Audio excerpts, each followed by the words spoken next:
ထောင်စိန်တွဲတရအရေးတခါကဆရာပြောင်းနဲ့ပညာစွဲပြန်လိုက်တာကြောင့်အခုတလောကျမကြီးအတော်လေးကိုချူချနေခဲ့ပါတယ်။အဲဒီအချိန်သူတို့တိုက်တုံးကလည်းသူမကျမကြီးကသိမကောင်းခဲ့ပါဘူး။ဒါပေမဲ့တစ်ချိန်ကြာရင်တော့ဆရာပြောင်းကိုပညာအစွမ်းပြန်ပြရလိမ့်မယ်လို့သူမစိတ်ထဲညှို့ထားခဲ့တယ်ဗျ။မတော်ကောင်ငါပြောင်းမဆိုင်တဲ့ကိစ္စကိုဝင်ရှုပ်ခဲ့တာ။ငါကျမကြီးပြန်ကောင်းသွားရင်လည်းငါတွေးကြသေးတာပေါ့။အခုတော့ထမင်းဝအောင်စားရအောင်မို့ဟဲ့။ဒီနေ့မှာဆရာပြောင်းစီကိုဘေးရွာနေရွာကျော်ကသူမဖြစ်သူတီသားဆိုတဲ့မိန်းကလေးအလဲရောက်လာခဲ့တယ်ဗျ။တီသားဆိုတာကတော့ဆရာပြောင်းရဲ့ညီဖြစ်သူဆရာထုရဲ့သမီးဖြစ်ပါတယ်။ရုပ်ရည်ကရွက်ကြားရေချိုရှိပြီးစကားအပြော့အဆိုအင်မတန်ရည်ကျဲသိပ်မှုတဲ့မိန်းကလေးတစ်ယောက်ပါ။သမီးတီတာ။သမီးရဲ့မိဘတွေနေကောင်းကြရင်လားကွယ်။မောင်ထူးနဲ့ဦးလေးနဲ့လည်းမတွေ့ရတော့ကြသွားပြီ။သူ့ပညာစွမ်းလည်းအတော်မြင့်နေပြီလို့ကြားတယ်။နောက်ကျရင်တော့ဦးလေးလဲလာခဲ့အောင်ပါပါ။နေကောင်းကြပါလေဦးလေးရဲ့။အခုလည်းဖေသမီးကိုလွတ်လိုက်တာ။ဦးလေးနဲ့ပတ်သက်ပြီးသူအိမ်မက်တွေမကောင်းလို့တဲ့။အာဦးလေးနေကောင်းရင်လာသွားကြည့်အောင်ဆိုလို့သမီးရောက်လာတာ။နောက်ကြမှာသူလိုက်လာခဲ့ပါမယ်တဲ့။အခုတော့ဒီလုံးဆရာလေးရှိသေးလို့ပြောတယ်ဦးလေးရဲ့။ဦးလေးနားလိုက်ပါတယ်ကွယ်။မောင်ထူးကအင်မတန်စိတ်ကောင်းတဲ့ကောင်ကွယ်။အခုသူတထားတဲ့ပညာရည်နဲ့လူတွေကိုကူညီဖို့သွားနေတာနေမှာပါ။ဒါဆိုရင်သမီးနားလိုက်တော့လေ။နှစ်ရွာကျော်လာခဲ့တာဆိုတော့ပင်ပန်းနေရောပေါ့။ဟုတ်ကဲ့ဦးလေး။ညနေရောက်တော့တီတာသူမတကယ်ချင်းစီကိုအလဲသွားပြီးတဲ့နောက်သူ့ဦးလေးအိမ်ကိုပြန်လာခဲ့ချိန်လမ်းမှာရမူသမားတစ်ယောက်နဲ့စုံမတွေ့နေတယ်။အမှုသမားဆိုတော့လမ်းလျှောက်ထားတော့တရင်တရိုင်နဲ့ပေါ့ဗျာ။အေး။ဟုတ်ကောင်မလေးကတို့ရွာသူမဟုတ်ဘူးမလား။ငါတခါမှမတွေ့ဘူး။ကြားလိုက်တာကွာ။နော်။လိုက်လေရေးစားတကားသွားပြောလေကွာ။မလျှော့မှမရှိတာဘူး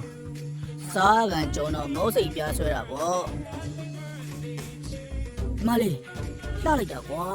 ။အကိုတို့ရွာမဟုတ်ဘူးထင်တယ်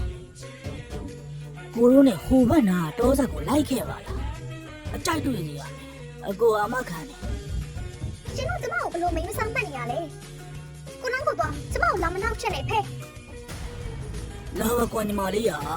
မင်းကြိုက်တွေ့နေရပါမယ်ကွာ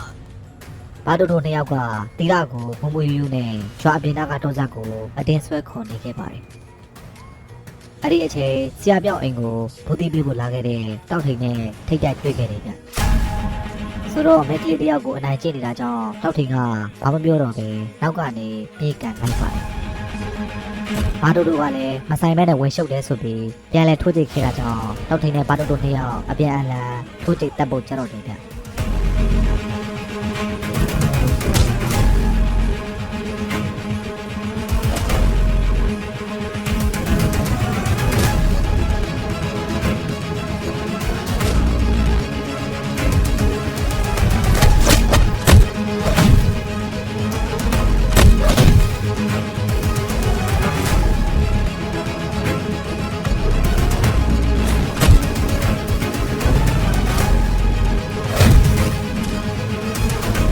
လာရောက်သွားကြမယ်အားတို့တို့နှစ်ယောက်သာတောက်ထင်ရဲ့လက်သိချက်နဲ့အကျိတ်အနဲ့ခန်းလိုက်ရတာကြောင့်ထွက်ပြေးသွားခဲ့ပါတယ်တော်ပြီလားခမင်းမှာတောင်းလေတောက်ထင်ကိုမမှန်နေတယ်တို့သာပြောရတာသူ့မျက်နှာမှာလည်းအထိုးခံထားရတာကြောင့်အတော်လေးကိုရှောင်းကိုင်းသွားခဲ့ပါတယ်ကျေးဇူးတင်ပါတယ်အကိုရဲ့အဲ့ဒီတောင်တွေကမူယူနေကြတာအကိုရဲ့ရပါတယ်ညီမရဲ့ဒါနဲ့ငါညီမဘယ်သွားမလို့လဲရွာထဲမှာလည်းမတွေ့ဘူးပါဘူး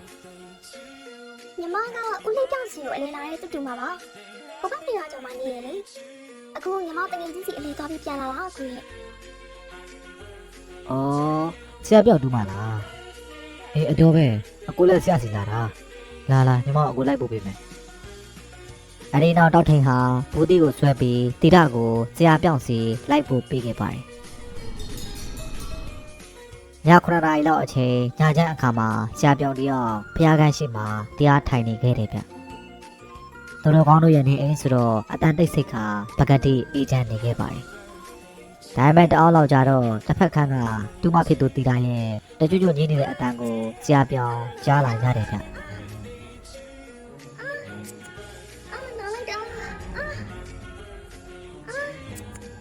ဟ ဒါဟာခေါင်းကကိုင်ဘိုက်ကလည်းတရားရောက်ကဓာတ်နဲ့ထိုးနေတယ်လို့ဝေဒနာကိုတပြိုင်တည်းခံစားမိခဲ့ရတယ်ဗျ သမီးတီးတာဘာဖြစ်လို့လဲကွလာလာသမီးဦးလေးစီကိုလာခဲ့ ဦးလေးဖြစ်သူရဲ့အတန်းကြောင့်ထွက်လာခဲ့ရပေမဲ့သူမရဲ့အသည့်တွေလွတ်တစ်ချက်မလွတ်တစ်ချက်ဖြစ်နေကအာတင်ပြီးရှောက်လာခဲ့ပါတယ်အဲနောက်ဆရာပြောင်းကသူမခေါင်းကိုလန့်ကင်လိုက်တော့မတင်ထားတဲ့ကိစ္စဖြစ်လာတော့တယ်ဗျ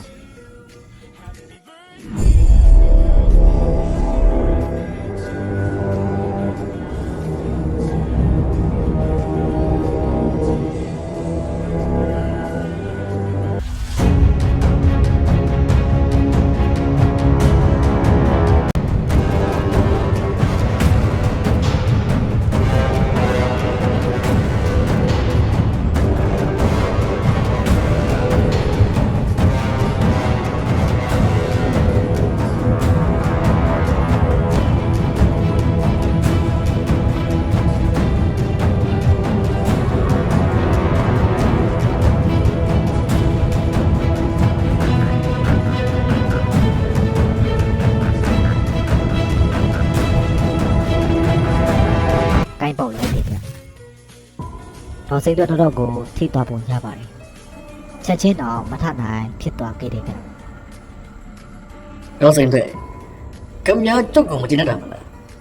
ကျုပ်ဒီမှာလည်းဘာမှမဆိုင်ဘူးလေကမ္ညာဘာဖြစ်နေတာလဲပြောကျုပ်ကိုတတ်ချင်တာလားဒါဆိုလဲကမ္ညာလေးကျုံနေပညာထက်တိုင်ကြတာပေါ့လေကျုပ်ဒီမှာကိုအခုလွတ်ပြီ အေးငါလည်းအဲ့ဒါမျိုးမှကြိုက်တာနေကြွားပြင်ထွက်ခဲ့ငါတို့တေးအောင်တက်ပြမယ်နေတေးရင်တေးမတေးရင်ငါတေးပဲနေလိုက်ခဲ့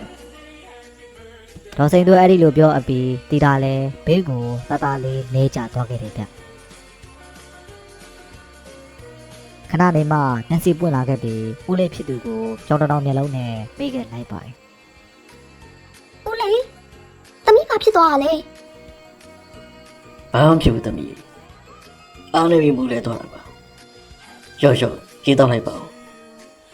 အိုင်းတော်ဆရာပြောင်းကဖျားစင်ဘက်လှည့်ပြီးဖျားကိုအသေးအချာရှစ်ခိုးလိုက်ပါတယ်ပြီးတော့ကိုဝေမနဲ့သူနဲ့တိုက်ခိုက်ရင်လိုအပ်ပါကကုညီပေးဖို့အတွက်ဆရာကြီးများကိုတိုင်တဲခဲ့လိုက်တယ်ဗျအချိန်ကည9:00 နာရီနီးပါးရှိနေခဲ့ပါပြီပြီးတော့ဆရာပြောင်းဟာစင်မော်ကတိုက်ရွက်ရုပ်ရည်လိုအပ်တဲ့အသောပစ္စည်းတွေကိုလွယ်ချက်ထည့်ပြီးကိုဝေမနဲ့တိုက်ဖို့ထွက်လာခဲ့တော့ပါတယ်အလိုနဲ့ဆရာပြောင်းဟာကိုဝေမကိုတတ်ဖို့ကြုံဝါရင်ရွာလေလက်အတိုင်းရွာပင်ကိုပြုတ်ထဲထွက်လာခဲ့ပါတယ်ရွာပြင်ကိုရောက်တော့ကိုဝေမကိုသူမတွေ့ရသေးပါဘူး။အဲဒီနောက်ဆရာပြောင်းကပတ်ဝန်းကျင်အခြေအနေကိုလှည့်ပတ်ကြည့်ရင်တိပေါက်ဖို့ပစိုးလှန်လိုက်တယ်ဗျ။ဒီအချိန်မှာမီလိုကြီးတစ်ခုကဆရာပြောင်းကိုအလစ်ဝင်တိုက်လိုက်တာကြောင့်ဆရာပြောင်းအတော်ဝေးကိုပြင်းထွက်သွားခဲ့တယ်ဗျ။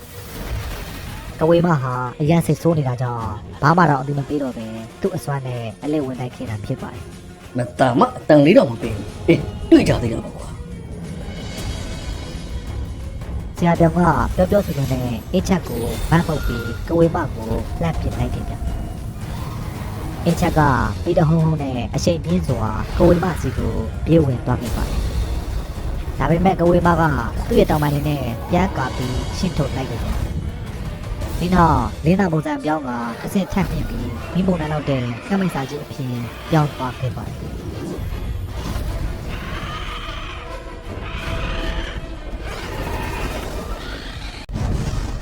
အမေနေကစက်နဲ့ကြိုးရဲ့အစင်သုံးကတော့ရောက်နေပြီကို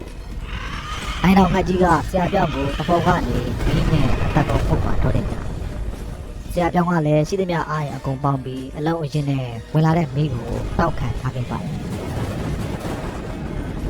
ခကြီးကဟိုဘက်ကပုံလိုက်ဒီဘက်ကပုံလိုက်လုပ်နေတာကြောင့်ဆရာပြောင်းအဲ့ဒီမိတန်ကိုအတော်တောက်ခံနေရတာကြောင့်သူ့မှာရှိတဲ့အားတွေတစ်ဖြည်းဖြည်းကျော်နေလာခဲ့ပါတယ်။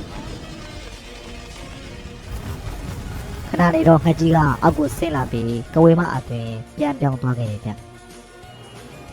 ဘလို့လဲပြောင်းအချင်းကြီးကောင်းကြီးလေလားဒါပေမဲ့ငါနဲ့ကိုညမှာမဟုတ်တော့ဘူးနော်နေတေကိုတေရမယ် ဆရာပြောင်တယောက်ဘာမှပြန်ပြောနိုင်တော့ပဲအန်ကိုတင်းတင်းကြိတ်ခါလွယ်ထဲကတိုက်ကျွဲရုပ်ကိုထိုးယူလိုက်ပါတယ် ကဲပိတ်သားကြီးဒီကောင်မကိုရှင်းမလိုက်စမ်းပါအသေးသားတက်ပြည့် ကျွဲရုပ်ကနေကျွဲကြီးအဖြစ်အသွင်ပြောင်းသွားကရန်သူကိုတိုက်တော်မဟန်အတိုင်းခွာကိုအားနဲ့မှန်နဲ့ချက်နေခဲ့တယ်ဒီအချိန်မှာဆရာပြောင်ကနောက်ကနေသူ့ကျွဲစီကိုအစွမ်းတွေဖြည့်ပေးနေခဲ့ပါတယ်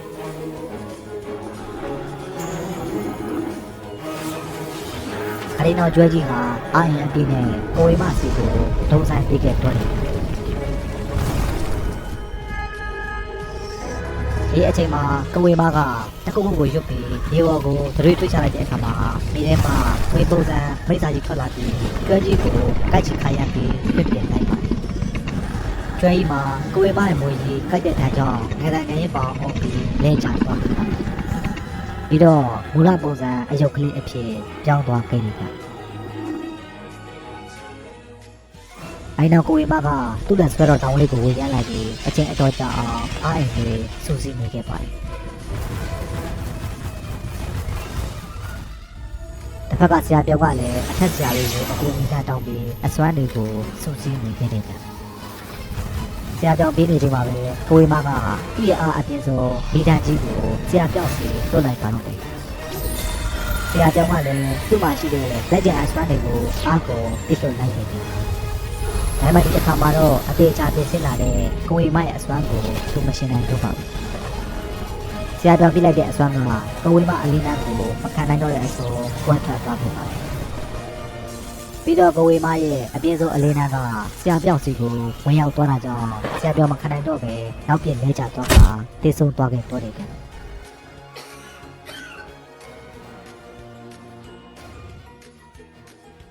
ကိုခင်ဗျာလာစမ်းနေတဲ့အကောင်တိတ်တဲ့အကောင်တိတ်လားတိတ်အမတိတ်လိုက်တော့ ကဝေမာကြီးကအဲ့လိုပြောပြီးရင်းနာပုံပြောင်းသွားကရှင်မောတန်တော့အတူပြန်တက်သွားခဲ့ပါတယ်